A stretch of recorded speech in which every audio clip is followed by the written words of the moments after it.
really care about as a reader. It's something that I think people have a pretty good handle on. I think it's more about thinking about little fine tuning ideas about like, oh, like, what if I tried this? Would having my character do this instead of this make things look more efficient and really like make that first impression with your reader, with your audience, like really as impactful as possible. Okay. Because I really, really like when characters really jump off the page right away and I kind of know as much as possible about them in as short of possible time. Okay. So the first thing I'm going to do is I'm going to ask you first to hide that. And I'm going to ask you real quick to jot down, think about, trying to think of another way you could think about this idea. We'll stick with think or jot down for now. Maybe I'll think of another way. Some of your favorite character introductions. Okay, so I'm actually going to use a lot of film clips today. I'll talk about why here in a second.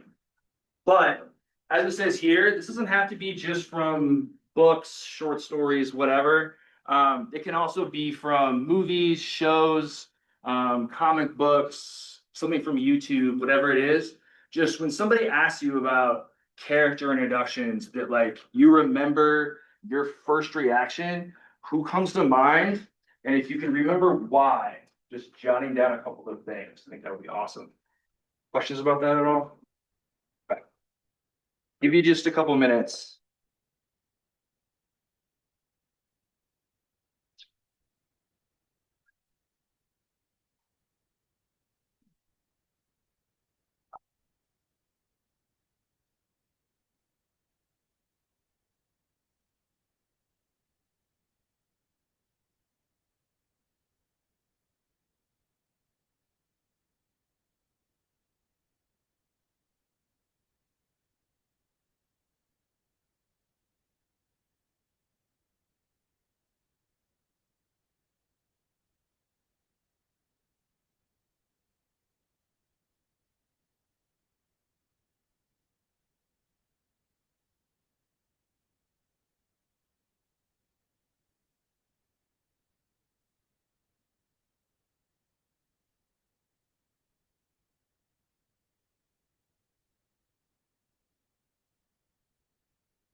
Another minute just to wrap up.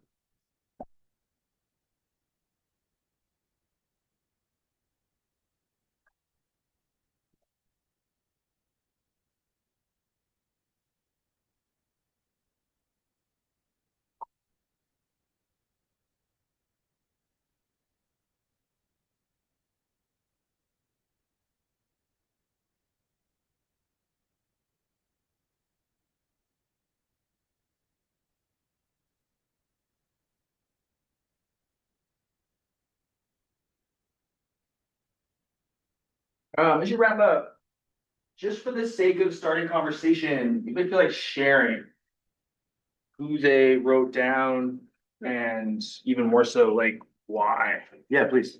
Yeah, actually, I think the best character introduction ever was Indiana Jones. Yeah. Yeah. Can you talk about that a little bit? What happens in that scene? Essentially, I mean, I'm sure everyone's seen it. Yep. But all you see at the beginning is just a silhouette. You can tell, before the character even says a word, you can tell a lot about just who he is. He's in kind of a odd situation. He's in a jungle. It's in the 30s. So he's Indiana Jones. Oh, Yeah. The guy goes to, I think, stab him in the back, or he does, I forget what he does, but he calmly turns around, hits him with a whip. So you can tell this guy is calm in sketchy situations and is probably kind of sketchy himself because of how calm he is in sketchy situations.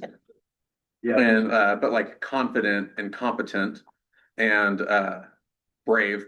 And he just then walks into the sunlight and not a word has been said, but 90% of his character traits. Yeah. No, that's an awesome example. Yeah, in the back. Well, you have like an ensemble cast. I love it when we have like Ocean's 11. Yeah. Top to top, then you see each character doing a little bit of the business. Yep. And also they're having pops in or something. Yeah. Right there. Yeah, and they gotta be hyper efficient because they're essentially, I mean, with oceans, you already met a couple of people, but you're going through like 8 or 9 people in a few minutes, so for sure. You gotta be really, really efficient. Yeah, yeah, for sure. Yeah, please. So one of my favorite introductions is in John Milton in Paradise Lost, Mhm. when he introduces the devil. And he is introduced by Beelzebub, who is lying next to him. And he says to him, my memory anyway, if thou beest he, who in heaven didst thou shine, uh, myriads, though bright. Yeah. And so right away, you know, you have the feeling of how diminished he is by having fallen. And Go ahead, please. and it's through the eyes of another character, a cohort. And hey, I mean, it's one of the greatest pieces of literature ever written, Yeah. and it starts out with a bang, Yeah. you know? And I think that's one of the things that when we like characters, there's lots of reasons why we like characters, but I think one thing that can be a commonality with that is, how we meet them, right? That first impression, so to speak. Before we go any further, just an idea about like kind of when I'm talking about character introductions, especially when I'm talking about them today and in this context, there's a few different ways to kind of interpret this. As it says here, they can take on many forms. So the ones that I'm going to focus on today are basically where the character is introduced during a scene in the story. Again, I'm going to use a lot of film clips, but oftentimes if you're reading, like if you're looking at a book or a novel or short stories, it isn't as clean in terms of like when a character gets introduced. A lot of times, the narrator talks about them sort of in passing, whatever it may be. They're sort of referenced, and then maybe they come on screen, so to speak, for the first time at some point. The ones that we're going to focus on mostly are going to be where like a character shows up on screen for the very first time and the audience's first impression of them. Obviously, there is another version of this. I call it the Colonel Kurtz character intro, which we will talk about at the very end. Okay. But the three that I'm going to focus on first are going to be the ones where it's like you're meeting the character for the very first time. And as I mentioned here, they're kind of on screen. Okay. So why they're important, we talked about it a little bit already. They set the tone for the character and who they are within the story. They establish what the character wants or doesn't want, presenting what the character's fatal flaw is. To me, if you can get as far as establishing these two things, I think that can be really valuable. And it's much, much harder to do than it sounds, as you can imagine. But I do think that if it's done a certain way, and I'm not saying it's going to happen with every character necessarily, but if you can really establish sort of that conscious, subconscious desire, a fatal flaw, like something that will kind of follow that character throughout the story, that's something when we talk about the idea of efficiency can be really effective. Okay. So we're gonna start first with a scene. This is the opening scene. So it's the scene that the movie The Social Network starts. It's also the first time that we meet the protagonist as well as like another person. And so I'm gonna play this clip. It's about 5 minutes. And the things that I like to think about and talk about afterwards are what did we learn about the main character in the opening scene of the protagonist, and I'll point him out. What does he want, and then what is his fear? Okay, so those are kind of the main things that I want to talk about after we watch this. Should be queued up.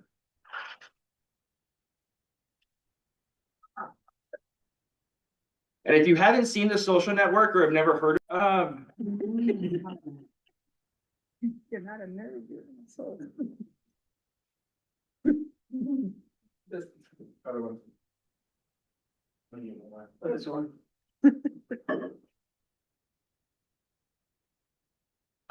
So, how many have seen this? Familiar with the story, right? So essentially, it's the story of Mark Zuckerberg, who created Facebook, right? So based on what we know from the character though, in those first 5 minutes, what are some character traits that we learn about him? He's an asshole. He's an asshole, right? What else? Smart.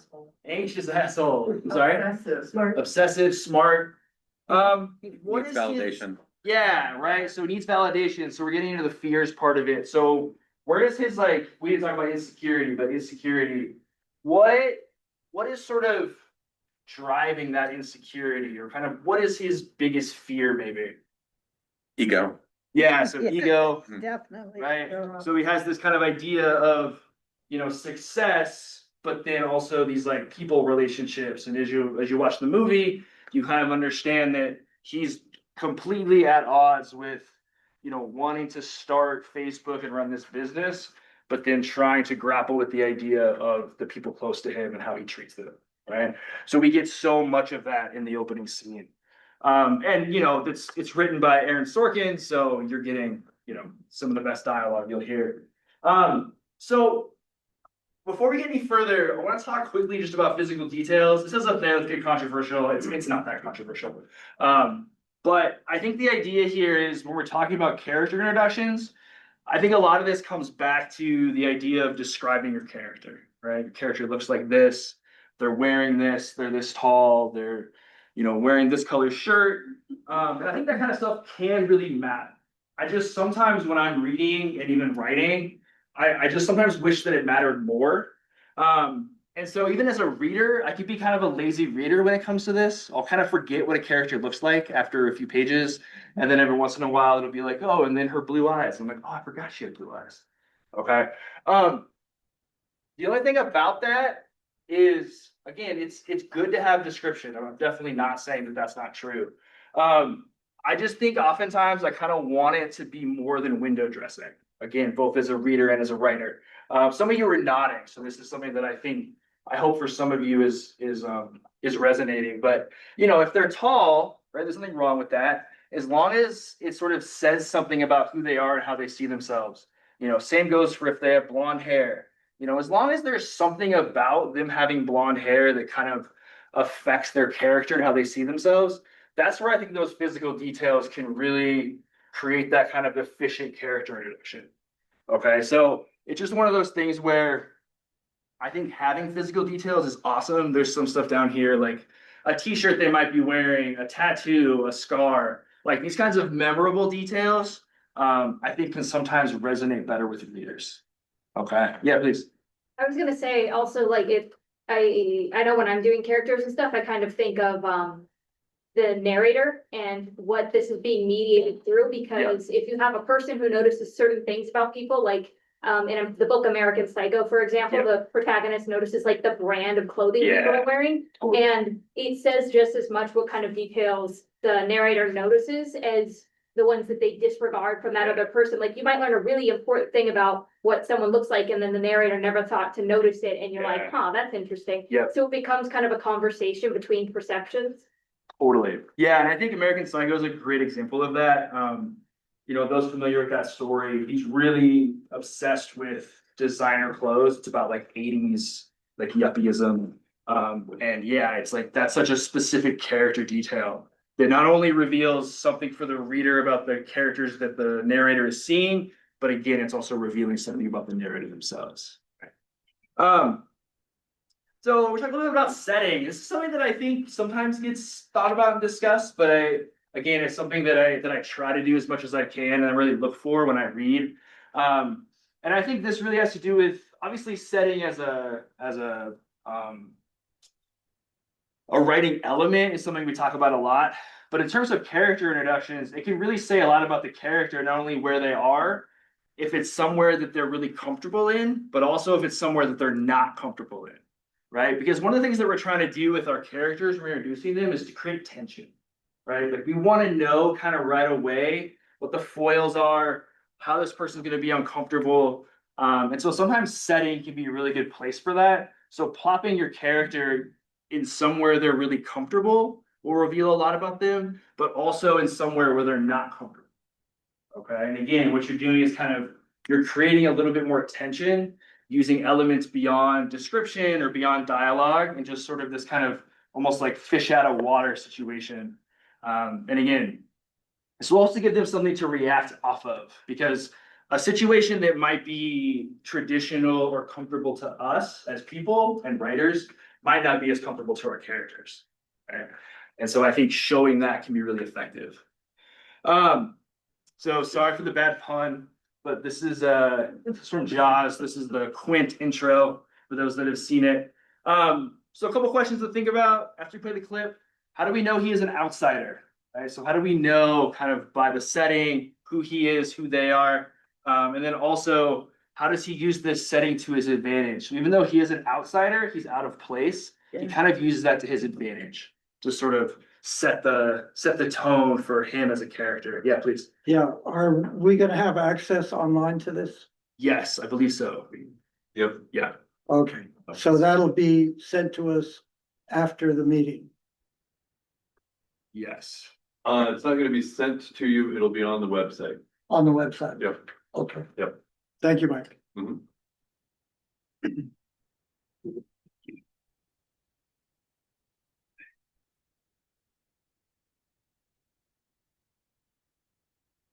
I hope that this is a little bit louder and a little bit clearer for you. So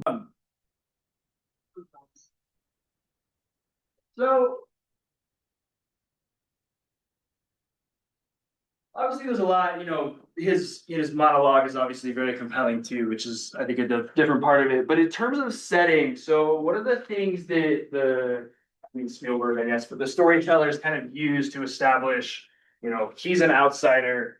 What do they kind of do to create that tension? Well, he's sitting alone. Yeah, he's sitting alone, right? Where else is he sitting? Anybody track that? But right by the exit. He's in the door. back, right? He's in the way back. So, Oh, he's in the back. well, yeah, he's close to the exit, but they Yeah. all have to kind of like turn around to see him, right? So Mike and I have a colleague named, did Kristen Dorsey, has she presented yet?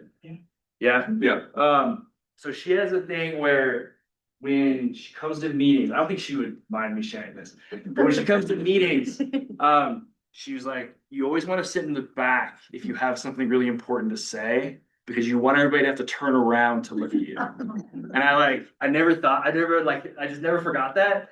And that's really the same idea here, where if he was sitting in the very front, it just wouldn't have had the same impact, right? People would have just been like kind of turning to look, they'd see the back of his head. But the fact that they all have to turn and look at him, obviously many of you reacted to the chalk, which you can't even do anymore. There's no more chalkboard. It's not the same with whiteboards.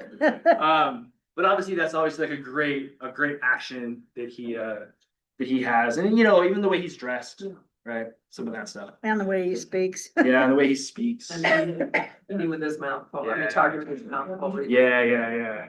He's eating. He's sitting while most of them are standing. He's a really interesting choice as well. He also speaks with great authority. Yeah, for sure. So the next thing I want to talk about is action. So this is kind of what's happening. Obviously the last scene, and I would say the scene before with the social network, super heavy dialogue, right? So we're getting a lot of the character by the way that they're speaking, what they're saying, who they're saying it to. This is where we're gonna look more about just the actions themselves. And so I'm gonna do a couple of examples here. I'm gonna do one that's very high intensity, which I think creates kind of a different introductory style. And then I'm also gonna scale it back, and I'm gonna do something that's a little more common. Because a lot of my writing especially, I'm not writing a lot of car chases or stuff that already inherently has its own, its own flavor to kind of who the character is. I tend to have characters that are kind of just like in bedrooms and hanging out, and so there's still ways to kind of create character introductions, even if it's not doing something that's super dynamic.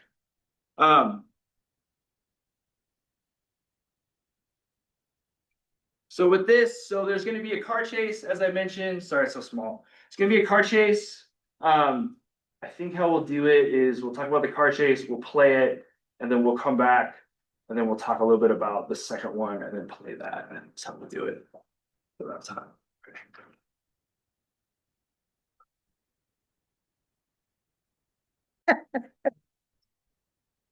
Taxes chasing updates. Yeah, Texas, okay.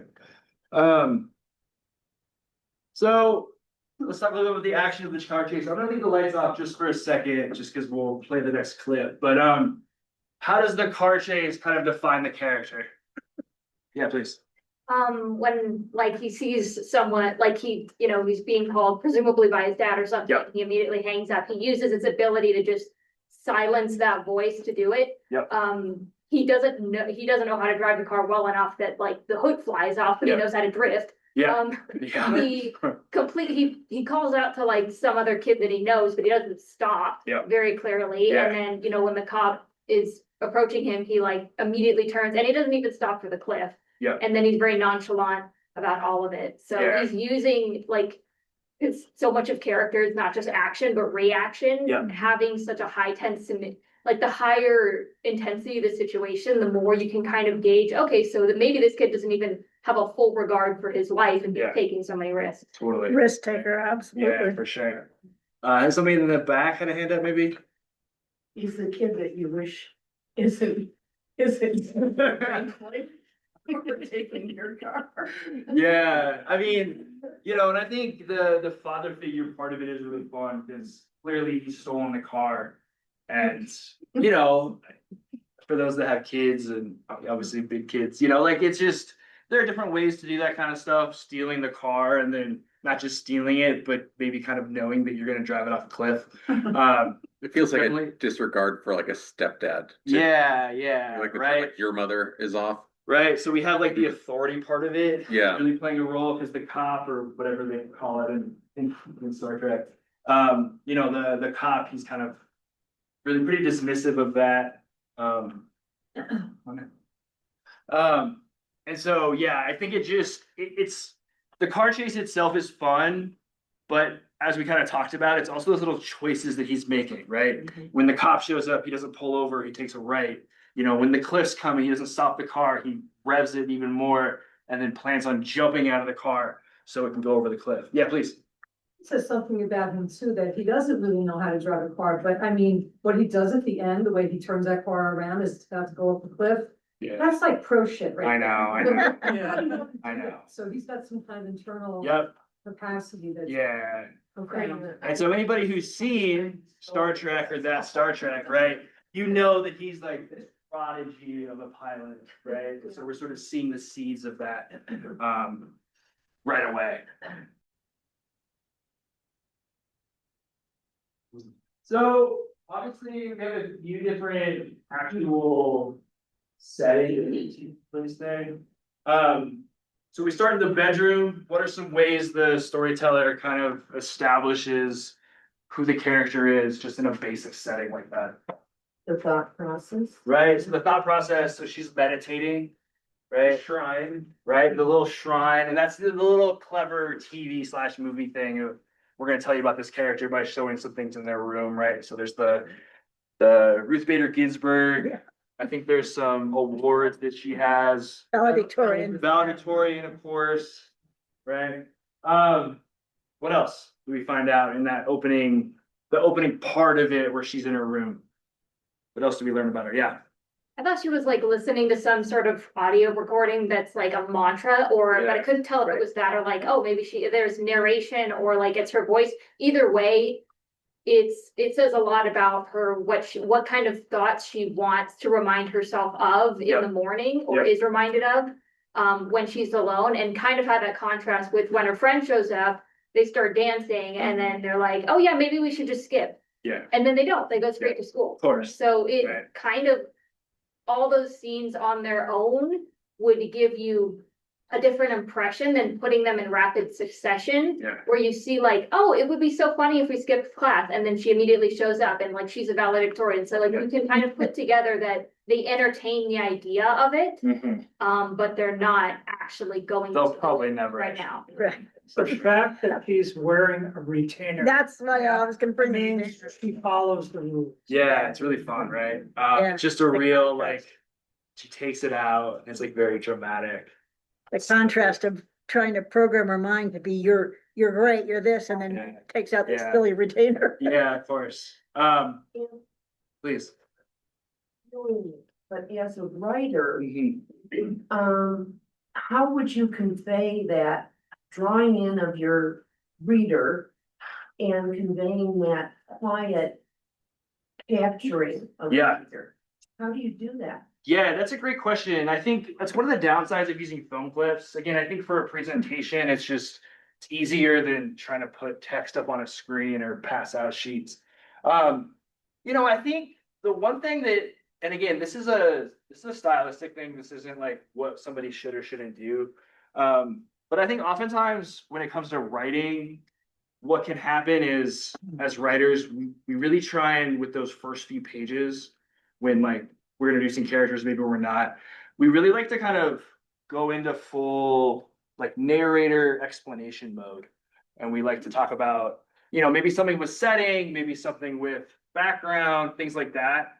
And so I think from a storytelling perspective, from a writing perspective, it's more about just cutting to the chase. No Star Trek pun intended, I'm sorry. But it's really just saying like, so and so is sitting on the floor meditating, right? Over the audio is a sort of mantra, as you mentioned, this kind of mantra recording, this meditation recording that says this, and then eventually it gets to that part where it starts swearing. It's like fuck them and they're, and I think just something like that alone, just something really simple, but something where it's more about kind of like what's happening on the page and what's happening with those characters. And again, this isn't because that's the right way to do it. It's just a way where when you're balancing some of that exposition, you're sort of like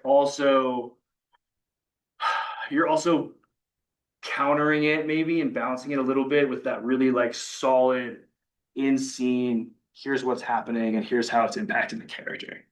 Okay, yeah, please. Yeah, one of the things I liked about it was the tension between who she was and who she wanted to be. Yeah. That is, she has to give herself this mantra to become this other person than who she really is. Yeah. And Yeah, like the contradiction to that inside like yeah, this shrine, and then it's kind of like this crappy apartment and this crappy car and this worn down school. And it's this like, it's very purposeful in that way. right. Yeah. Yeah, the Volvo station wagon does a lot of work there. The Elizabeth Warren 2020 bumper sticker. Not like it's her friend or picks her up. She doesn't have her own car. Yeah. And I think you also get at like to double back to what we talked about with Social Network, you really get at a lot of like what the character wants and what the character's afraid of, right? She wants desperately to be successful.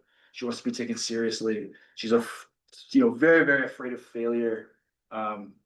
Probably like structure a lot, right? And I think we get to the dancing, which is really fun. And then we get to the school.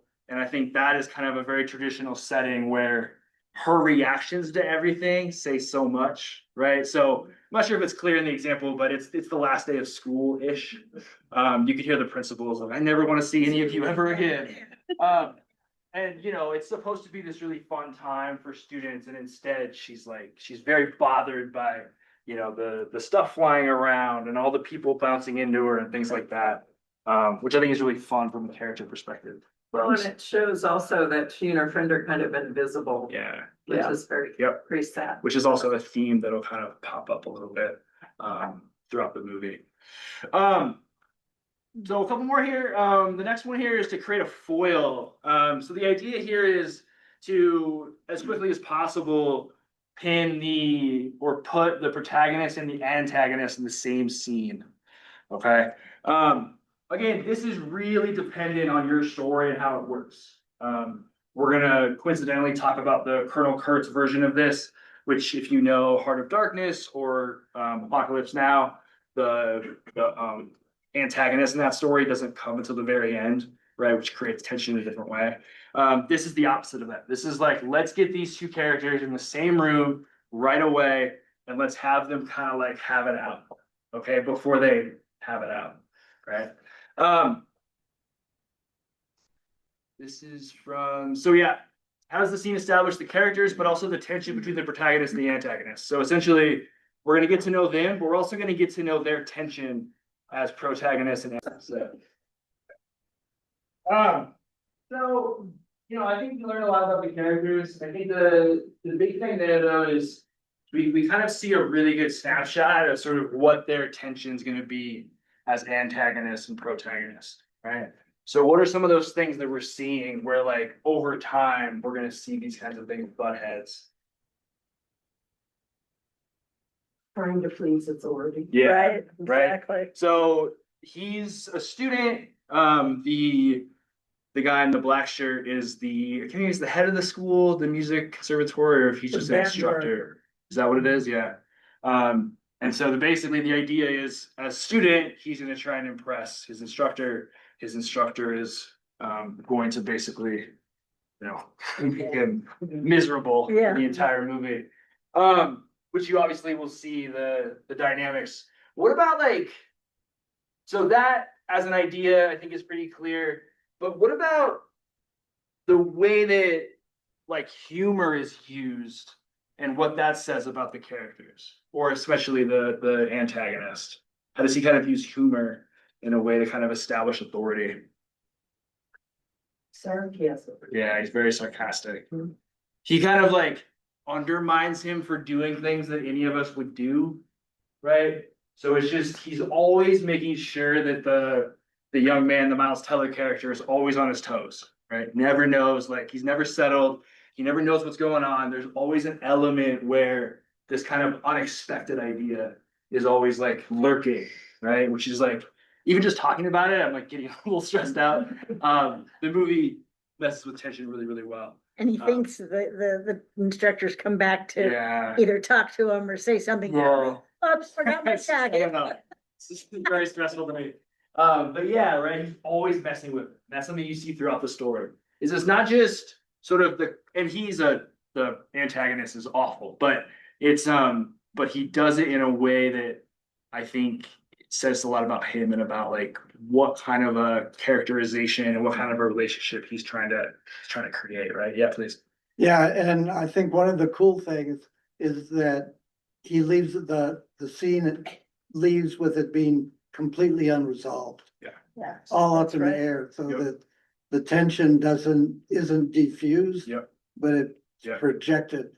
Yes. So that, Go ahead, please. in a feel-good movie, there would be some Yeah. sort of rapport established and the tension relaxed. Yeah. But this way, it's just oh, I just came in Yeah. to punctuate the fact that the tension goes on. And he's almost doing it out of a sick sense of pleasure. He almost gets something out of it, right? Which also says a lot about him Right. and who he is as a character. The sadism of it. Yeah, the sadism of it, going back to Paradise Lost.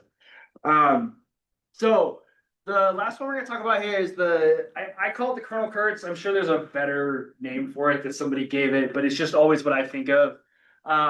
And this is where, to go against what I said earlier about meeting characters sort of on screen for the first time, this is different. This is where you're using tension to basically talk about a character so much that by the time you meet them, you have this blown up impression as an audience member or a reader as I've heard so much about this person, how could they possibly be this great, this terrible? In this case, it's going to be a terrible, terrible person. But that's something where it's kind of a different thing. It's one of my favorite character introductions. It's something that I've used before where I had a novel I was working on, and there was a mother character. And basically, she's talked about for the first 95% of the novel. And then the last scene is the first time you meet her, right? And so it was something that I was trying to do in terms of, develop all the main characters, things like that, but always lurking was this kind of antagonistic character, right? What else? Yeah, so we'll go ahead. So this is from Silence of the Lambs. This is when we meet Hannibal Lecter for the first time. So if you're squeamish, it's not gonna really show anything. It's just gonna more have one of the characters talk about it. But I think the idea here is getting all this information from different characters and who those characters are, I think says a lot about creating that tension for the viewer, for the audience. So. Generally speaking, the first character, for those that don't know or don't remember, that's the head of the CIA. And he's actually going through the guy that we is the very beginning of the scene that we don't see very often, for very long. He's actually doing a similar thing where he's like, hey, don't do this, don't do this, don't do this. And then we segue right into Dr. Chilton, I think is his name, who's the head of the hospital that Lecter's at.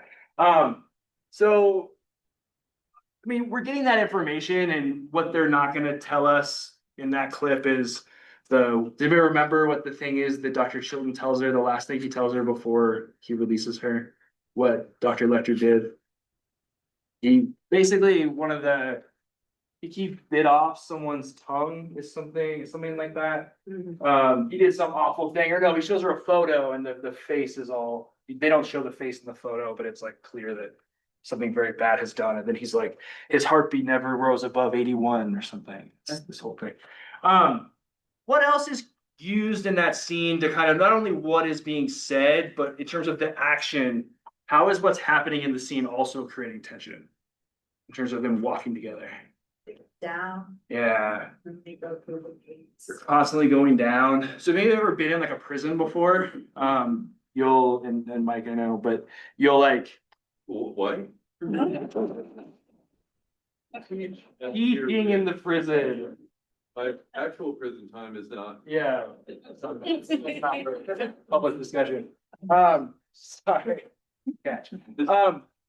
Anyway, when you go, there's just constantly doors being locked behind you, and for security reasons. And so in that scene, as you mentioned, they're only going down, but there's all these doors that are constantly being locked. They're constantly going down doorways, etc. So not only is what they're saying creating that tension, but just you're kind of following them along as they're kind of going into these like depths of hell to an extent. And Right. limited light. Yeah, and limited light. And the hospital is like a Gothic mansion. Yep. That's also, I think her reaction as a character, she's both very competent and very like collected, but you can tell there's also like a sense of unease about it. Trying to think if there's anything else. The guy taking her down was making her uneasy. I mean, So I some think of the that's stuff for like, like doubling that uneasiness. I'm going down in this. You're depth. okay. it's a whole different Creepy, but the guy taking it down is creepy. Yeah. different version of character introduction, Yeah. He's like the only character who can make Dr. Lecter seem like a stand-up guy. He's just so terrible. He's also supposed to be the safest, Yeah, right. and He's so that supposed to be the tension person- builds because the safest Yeah. person there is also Yeah, seemingly Creepy. dangerous. Yeah. seemingly worse than the person they're going to visit. Yeah. Shoot, there's one other thing I was gonna mention. Remember.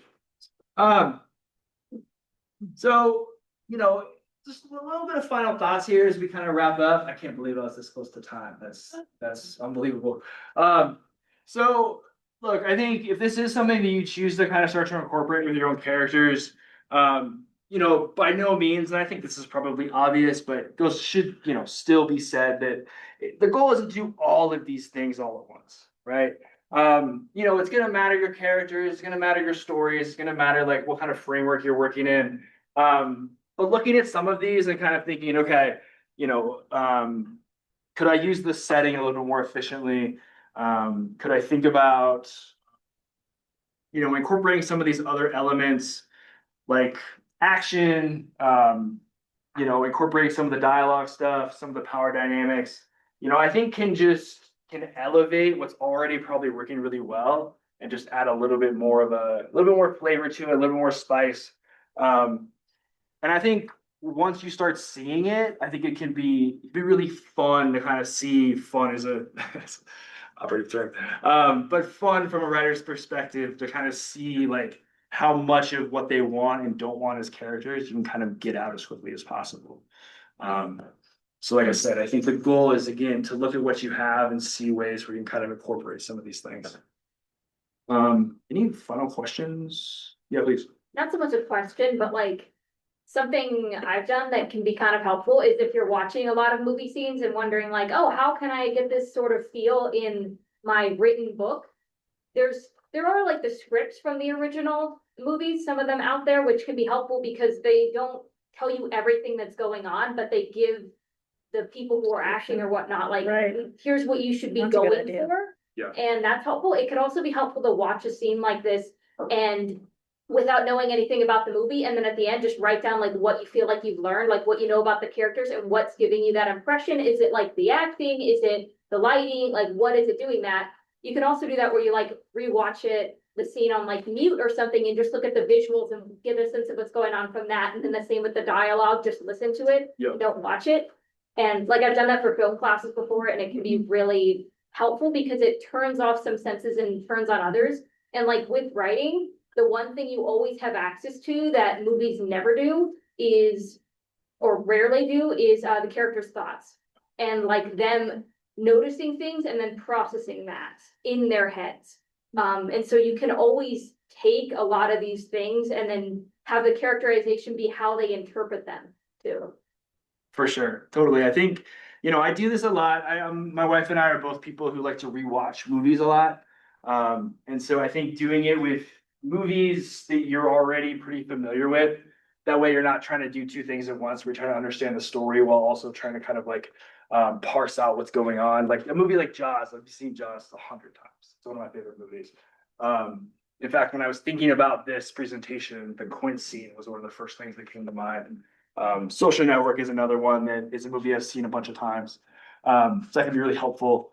And to go back to your question earlier that you mentioned how to translate this to writing, I think, it's a little bit more difficult just because movies have that visual element, and they have sound and they have things like that. So there's ways that they can kind of evoke certain feelings. But with your writing, you'd be surprised how quickly you can kind of go into film mode, so to speak.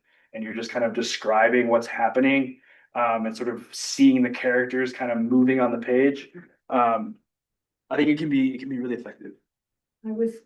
Please. What I was struck by with all of this is a sense of place.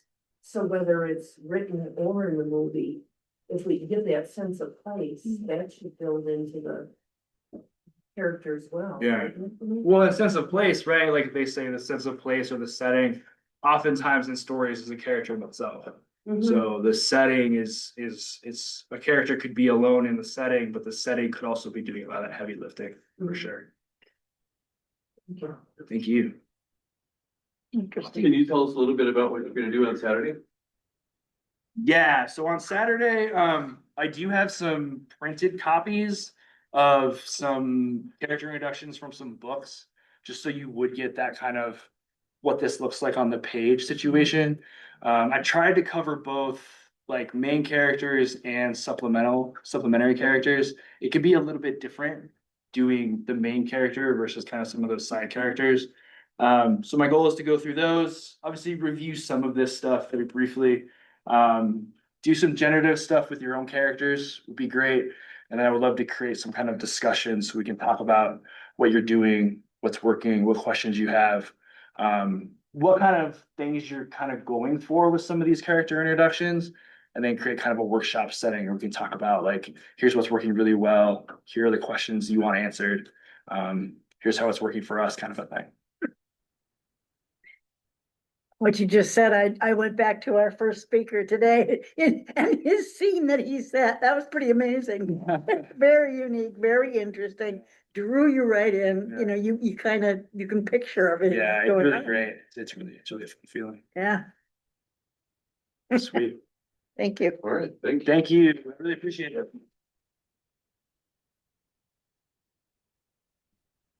Thank you, everyone, for coming tonight, and those of you who came and visited us online. The people here in the room are gonna hang out and chat and bond and mingle and all that sort of stuff. Those of you at home, mingle by yourselves, okay? And we'll see you next month. And as I said, there's still room for Anthony's workshop on Saturday. Did you go through?